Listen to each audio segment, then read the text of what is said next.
আমি এই লাশের আমানত আপনাদের কাছে রেখে গেলাম। আমি বিচারটাও আপনাদের কাছে দিয়ে গেলাম। আপনারা দেখেছেন এ পর্যন্ত একজন আসামিকেও গ্রেপ্তার করা হলো না। স্পষ্ট দুবালকে আমার সহকর্মীটা খুন হলো, কে করলো সেগুলা অলরেডি ভিডিও ফুটেজে চলে গেছে সবার কাছে। এরপরে প্রশাসন কেন নীরব? ওসি উড্র করা হয়েছে, ইউএনএ উড্র করা হয়েছে, এটা কোনো সমাধান না। আমরা চাই যে অতি সত্বর এখানে প্রজাতন্ত্রের দায়িত্বশীল জিম্মাদার লোক হিসাবে ইউএনও এবং ওসি পাঠানো হোক, যে কোনো দলবাজি করবে না। আমরা কারো কোনো আনুকূল্য চাই না। আমরা শুধু এতটুকু চাই যে প্রজাতন্ত্রের কর্মচারীরা যার যার জায়গায় তারা অত্যন্ত নিষ্ঠা এবং নিরপেক্ষতার সাথে দায়িত্ব পালন করবেন।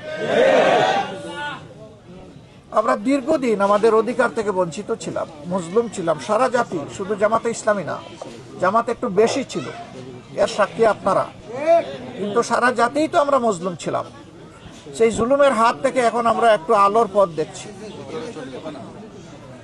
সেই সময়টা যদি এই ধরনের অবস্থা শুরু হয়ে যায়, তাহলে আগামীর ভবিষ্যৎটা কি? যারা নিজেদের মধ্যে মারামারি করে নিজের মানুষ খুন করেন, আবার আমাদের লোকও খুন করা শুরু করেছেন, তারা জাতিকে কি বার্তা দিচ্ছেন?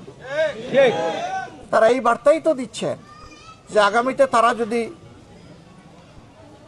কোনো কায়দায় এই জাতির নেতৃত্বে চলে আসে, তাহলে এই জাতিকে তারা শান্তি দিবে না।